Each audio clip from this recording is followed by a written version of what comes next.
السلام علیکم ورحمۃ اللہ وبرکاتہ۔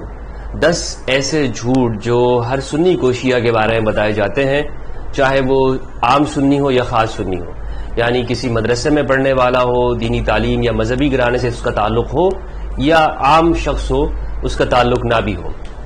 میں نے ایسے لوگوں کو دیکھا ہے جو دیاڑی دار لوگ ہوتے ہیں ہمارے اہل سنت کے اندر، ہمارے ریلیٹڈز میں سے، ہمارے خاندان میں، کہ جن کو دین کے بارے میں کچھ معلومات نہیں ہوتی، ان کو کچھ پتہ نہیں ہوتا سوائے نماز روزہ کے کہ بھائی 5 ٹائم نماز پڑھنی ہے، حلال، اتنا ان کو معلوم ہوتا ہے، لیکن یعنی جن کو دین کی گہرائی کا علم نہیں ہے، وہ لوگ بھی جب بات ان سے آپ کر رہے ہو تو وہ آپ کو بتائیں گے کہ شیعہ کے بارے میں کہ یہ لوگ تو یہ کیوں کافر ہیں، وہ آپ کو اس کی ساری وجوہات بتا رہے ہوں گے، تو آپ کو سن کے بڑی حیرت ہو رہی ہوگی۔ تو ایسے لوگوں کے ساتھ جب میں بیٹھا ہوں اپنے رشتہ داروں میں، دوست احباب کے اندر، عام لوگوں میں، تو میں نے ان سے جو باتیں سنی ہیں، مثلا ایک شخص سے میں نے یہ بات سنی کہ میں نے اس سے کہا کہ تم نے آپ کے بچے کس اسکول میں پڑھتے ہیں؟ تو انہوں نے کہا کہ پہلے وہاں پڑھتے تھے، تو وہاں سے میں نے نکال کے دوسرے اسکول میں ڈالا۔ تو میں نے وجہ پوچھی کہ اس اسکول سے کیوں نکالا آپ نے؟ تو اس نے کہا کہ وہاں کا جو پرنسپل تھا نا وہ شیعہ تھا۔ تو میں نے کہا تو کیا ہوا؟ تو کہنے لگا کہ نہیں، شیعہ تو ایسے کرتے ہیں، یعنی شیعہ مسلمان نہیں ہے۔ پھر اس کی بہت ساری وجوہات اس نے بتائی۔ میں نے کہا آپ کو کس نے بتایا؟ تو پھر اس نے کہا کہ ہمارے گھر میں جو قاری صاحب آتے ہیں، تو قاری صاحب نے بتایا کہ جی یہ مسلمان نہیں ہوتے، تو اس طرح میں نے نکال دی۔ تو یہ جو ساری وہ باتیں ہیں، ان میں اٹھنے بیٹھنے کے بعد لوگوں میں جو عام لوگوں کے دماغ میں بھری جاتی ہیں، اور یہ وہ چیزیں ہیں جس سے ہم خود بھی گزرے اور ہمیں بھی بتائی جاتی رہی ہیں۔ یہ چند چیزیں ہیں جن کو میں نے شمار کیا ہے، تقریباً 10، جن کو میں نے 10 جھوٹ کا نام دیا ہے۔ یہ 10 بہانے کے لیں، 10 جھوٹ کے لیں، یہ وہ 10 چیزیں ہیں جو عام سنی کو بتائی جاتی۔ سب سے پہلی تو یہ بات ہے، آپ کسی بھی شیعہ کے بارے میں پوچھیں گے نا سنی سے، تو وہ کہتے ہیں کہ یہ شیعہ لوگ جو ہے نا یہ حضرت علی کو خدا مانتے ہیں، یعنی شیعہ لوگ حضرت علی کو اللہ سبحانہ و تعالیٰ سے، نبی اکرم صلی اللہ علیہ وآلہ وسلم، قرآن مجید، ہر ایک سے بڑھ کر وہ حضرت علی کو مانتے ہیں، گویا کہ حضرت علی کی پوجا کرتے ہیں معاذ اللہ۔ یہ بات بتائی جاتی ہے کہ گویا شیعہ لوگ وہ علی کو ہی سب کچھ مانتے ہیں۔ سب کچھ سے مراد کہ وہ خدا بھی مانتے ہیں، اللہ بھی مانتے ہیں، رب العالمین وغیرہ بھی۔ یہ ایک عام تصور ذہن میں بٹھایا جاتا ہے۔ اور ان سے پوچھے کہ ایسا کیوں؟ تو وہ کہتے ہیں کہ جی دیکھیں ان کی ہر بات کے اندر یا علی مدد لکھا ہوتا ہے یا علی سے مدد مانگ رہے ہوتے ہیں۔ تو یہ تصور دینے کی کوشش کی جاتی ہے کہ علی سے مدد مانگ رہے ہیں، مدد تو اللہ سے مانگنی چاہیے، تو یہ علی کو اللہ سے بڑھا دینا ہوا۔ پہلی بات تو یہ ہے، یہ وہ جھوٹ ہے جو بولا جاتا ہے۔ دوسرا جو ہے وہ یہ ہے کہ جیسے عام طور پر ان کے جو عقائد کے حوالے سے کہ جی یہ سنی کو جو ہے نا، وہ کسی بھی سنی کو مارنا یہ ثواب سمجھتے ہیں، اس کو نقصان پہنچانا۔ کوئی بھی شخص سنی ہو تو ان شیعہ کی اور سنی کی آپس میں دوستی اس لیے نہیں ہو سکتی کہ بھائی سنیوں کے بارے میں ان کا یہی خیال ہے کہ ان کو نقصان پہنچاؤ۔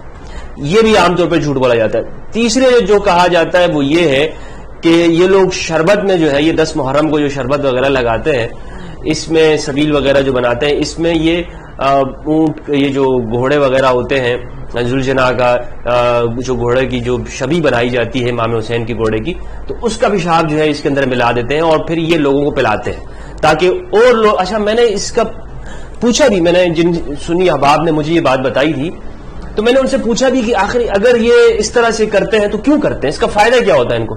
تو کہتے ہیں جی یہ اس طرح کرتے ہیں، وہ اس گھوڑے کا جو پیے گا نا تو وہ بھی شیعہ ہو جائے گا۔ میں نے کہا یہ بڑی آسان ٹرکس ہے بھائی، یعنی صرف وہ شربت پینے سے کوئی شیعہ ہو جاتا ہے؟ تو ایک تو یہ جھوٹ یہ لوگ بولتے ہیں، پھر جب ہم نے قریب میں دیکھا تو ایسا کچھ نہیں ہے، ہم نے خود بھی پھر بنانا شروع کر دیا الحمدللہ۔ چوتھی جو بات ہے وہ یہ ہے کہ یہ لوگ گھوڑے کی پوجا کرتے ہیں، اور کچھ تصویریں ایسی دکھائی جاتی ہیں کہ جس میں لوگ ذوالجناح کی تعظیم کرتے ہیں اور اس کا وہ فلسفہ ہے ان کے ہاں، لیکن یہ ایک جھوٹ کر کے یہ پیش کیا جاتا ہے کہ جی یہ لوگ گھوڑے کی پوجا کرتے ہیں۔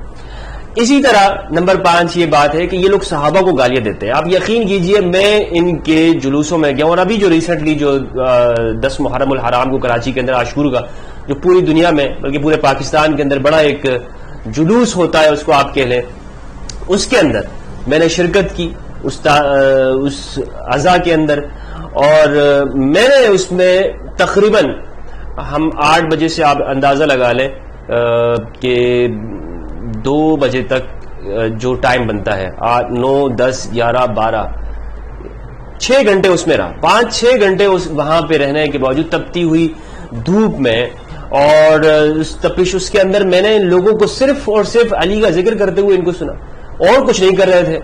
کسی کو گالی دینا میں نے دیکھا ہی نہیں ان کو. اور انہیں معلوم کیسے، یعنی کچھ لوگ سمجھتے ہوں گے کہ بھئی میرے سامنے نہیں کر رہے ہوں گے، وہاں پہ انہیں کون روکنے والا ہے؟ اور 1-2 بندے تو ہوتے نہیں، ہزاروں بندے ہیں. تو یہ جو کہنا ہے کہ جی صحابہ کو گالی دیتے ہیں اور یہ گالی عبادت سمجھتے ہیں، یہ بھی ایک قسم کا جھوٹ ہے. ہاں یہ بات الگ ہے کہ کچھ لوگوں کے اوپر، حضرات کے اوپر جیسے ان سے تنقید کرنا یا نہ ماننا، وہ ایک الگ چیز ہے، وہ اختلافی مسائل ہے، اس پہ کوئی قرآن و حدیث نہیں ہے. یعنی کوئی مطلب ایسی چیز نہیں ہے کہ ہم کہیں کہ اختلاف نہیں کیا جا سکتا یا ان کے حوالے سے تنقید نہیں کی جا سکتی. لیکن گالی دینے کا جو لفظ استعمال کیا جاتا ہے ان کے حوالے سے، یہ سراسر جھوٹ ہے جو ہمارے عام سنی لوگوں کے دماغ میں بھری جاتی ہے بات. اور یہ ساری وہ چیزیں ہیں جو نفرت کا سبب ہے. اور میں یہ بات اپنے اہل سنت کی طرف سے اس لیے کر رہا ہوں کہ جو چیزیں ہمارے ساتھ گزری وہ بات مجھے کہنے کا حق ہے. یہ تو میں نہیں کر سکتا کہ جی شیعہ کیا کرتے ہیں سنیوں کے بارے میں. یہ کام ان کے لوگوں کا ہے کہ وہ بتائیں کہ بھئی ہمارے بارے میں ان کے کیا جھوٹ بولے جاتے ہیں، اگر بولے جاتے ہیں تو یہ وہ بتائیں. ہاں میں صرف وہ بتاؤں گا کہ جو میں نے سنی ہے چیز. یہ بالکل دیانتداری نہیں ہوگی کہ آپ مجھ سے یہ بھی مطالبہ کریں کہ جی یہ بھی بتاؤں کہ شیعہ ہمارے بارے میں کیا جھوٹ بولتے ہیں. بھئی بولتے ہوں گے اگر کسی نے بولا ہے، لیکن ہمارے ذہنوں میں جو تھا، یہ ہماری سوسائٹی اور معاشرے کے اندر اہل السنہ کے اندر جو کچھ کہا جاتا تو میں نے آج وہ یہ بیان کر رہا ہوں. اسی طرح یہ شام غریبہ کے اندر یہ لوگ بتی بجھا کے، لائٹیں بجھا کے، مرد عورت سب مل کر جو ہے وہ سب کچھ ایسا کچھ کام بے حیائی کے کام کرتے ہیں، یہ بھی ایک جھوٹ اور من گھڑت قسم کی باتیں کی جاتی ہیں. کیونکہ آج کل تو سب کچھ جو ہے وہ لائیو چل رہا ہوتا ہے. ہم نے خود لائیو دیکھا، ٹی وی کے اوپر ہر ایک بندہ دیکھ رہا ہوتا ہے، وہاں پر فوج، رینجرز اور پولیس کی ساری گاڑیاں کھڑی ہوتی ہیں، ان کی جو بھی امام بارگاہ ہوتا ہے وہاں شام غریبہ ہو رہی ہوتی ہے. تو یہ جھوٹ ایک سراسر جو ہے اس بارے میں پھیلایا گیا شام غریبہ کے حوالے سے. اسی طرح نمبر 7 ان کو، یعنی یہ بہت بڑا جھوٹ، بہت بڑا. میں نے بڑے بڑے علماء جن کو کہا جاتا ہے، میں نے ان کو سنا، ان کی سپیچز، وہ چیلنج کر کے کہتے ہیں کہ جی ان کو ان کے باپ کا نام معلوم نہیں ہے. یعنی ان کے ذاکرین کے بارے میں مجھے خود بتایا گیا کہ ذاکر جو شام غریبہ کے اندر جو معاذ اللہ جو کام جو کیا جاتا ہے، اس کے بعد جو بچہ پیدا ہوتا ہے وہ ذاکر بنتا ہے. استغفر اللہ، بے حیائی تک کی جو ہے انتہا کر دی ہے، بہتان اور افتراء پر درازی کی. یہ جو جھوٹ بولے جا رہے ہیں، یہ ساری باتیں میں اس لیے کر رہا ہوں کہ یہ ہمارے ہاں یہ جھوٹ بولے جاتے ہیں. ایسا نہیں ہے کہ لوگ یہ جو نفرت ہوتی ہے ویسی ہی ہو جاتی ہے، لوگ ویسے ہی نفرت کرتے ہیں. بھائی اس کو بڑے طریقے کے ساتھ نفرت کی طرف لوگوں کو لے کے آیا جاتا ہے. اور آج ہمیں عہد کرنا ہوگا اللہ سبحانہ و تعالیٰ سے کہ ہم کسی کی بات کو سن کر اندھا دھند اس کے اوپر عمل نہیں کریں گے. کسی ہمیں ہمارے مولوی صاحب نے بتا دیا، قاری صاحب نے بتا دیا، مولوی صاحب نے، اور ہم اس کے اوپر اندھا دھند عمل کریں گے کہ شیعہ ایسے یہ کام کرتے ہیں. نہیں، اللہ سے ہم نے وعدہ کرنا ہے، اللہ ہم نے تجھے جواب دینا ہے، پروردگار تجھے جواب دینا ہے. کچھ لوگ یہ کہیں گے کہ جی مفتی ہمدرد تو شیعہ ہے. یار اگر مجھے شیعہ ہونا ہوتا تو آپ مجھے روک سکتے تھے، منع کر سکتے ہو. میں دیوبندی ہوا، دیوبند کے مدرسے میں پڑھا، بریلوی ہوا، آپ سے پوچھ کر ہوا. میں اگر میرے شیعہ ہونا ہوتا یا میں شیعہ ہوتا تو میں سیاہ لباس پہن کر کسی مجلس کیوں نہ پڑھ رہا ہوتا. مجلس پڑھنا ویسے کوئی شیعہ ہونے کی علامت نہیں ہے، لیکن میں جا کے چھری چاقو لے کے ماتم کیوں نہ کرتا بھائی اگر میں شیعہ ہوتا. آپ روک سکتے ہیں مجھے شیعہ ہونے سے؟ اب میں آپ سے صحیح بات بتا رہا ہوں، خدا کی قسم جس دن میرا دل مطمئن ہوا میں اعلان کروں گا کہ میں شیعہ ہوں.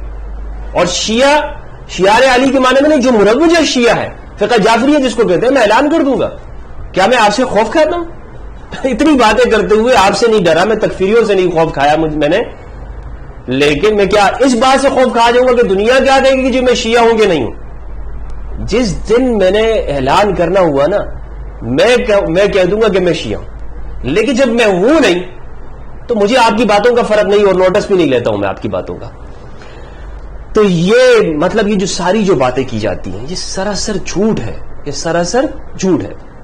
اسی طرح کہتے ہیں کہ جی یہ لوگ تقیہ کرتے ہیں. اب تقیہ جو ہے ایک اصطلاح ہے، یعنی تقیہ کرنا، ہمارے بعض ہم سنی بھی تقیہ کر رہے ہوتے ہیں، ایسا نہیں کہ ہم تقیہ نہیں کرتے، بہت سارے معاملات کے اندر ہم تقیہ کر رہے ہوتے ہیں. تقیہ ایک شرعی اصطلاح ہے، قرآن مجید کے اندر ہے، اس جگہ جگہ پر حکم. یعنی حضرت عمار بن یاسر رضی اللہ تعالیٰ عنہ کو آپ صلی اللہ علیہ وآلہ وسلم نے اجازت دے دی. تفصیلی موضوع ہے انشاءاللہ، اس پہ میں نے الگ سے بھی ریکارڈ کیا ہوا ہے، بالکل تفصیلی. تقیہ آپ لکھیں گے اور یوٹیوب کے اوپر میرا بیان اس کے اوپر ریکارڈ موجود ہے. لیکن یہ بات کرنا کہ جی ہر بات کے اندر تقیہ کرتے ہیں، یہ بات غلط ہے، درست یہ جھوٹ بولا جاتا ہے. اسی طرح یہ کہ نمبر 9 جو جھوٹ ہے وہ یہ ہے، یہ لوگ ماتم اس لیے کرتے ہیں کہ انہوں نے امام حسین کو شہید کیا. یعنی آپ کسی بھی سنی سے پوچھیں کہ جی یہ لوگ شیعہ لوگ اپنے آپ ماتم کیوں کر رہے ہوتے ہیں، غم کیوں منا رہے ہوتے ہیں. ایک تو یہ ہے جو زنجیر زنی کرنا، اور ایک یہ ہے جو مثلا غم کرنا یا سینہ کوبی کرنا، ماتم کرنا، آنسو بہانا.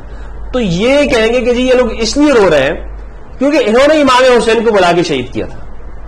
وہ یزید و امویوں نے جو کام کیے، جو حرکتیں کی، ان کے باپ داداؤں نے، یہ جھوٹ بولنے والوں کے ناسیوں کے باپ داداؤں نے جو حرکتیں کی وہ ڈال دیے شیعہ علی علیہ السلام کے اوپر. یہ بھی ایک قسم کا جھوٹ ہے کہ جی یہ لوگ اس لیے کرتے ہیں کہ انہوں نے شہید کیا تھا.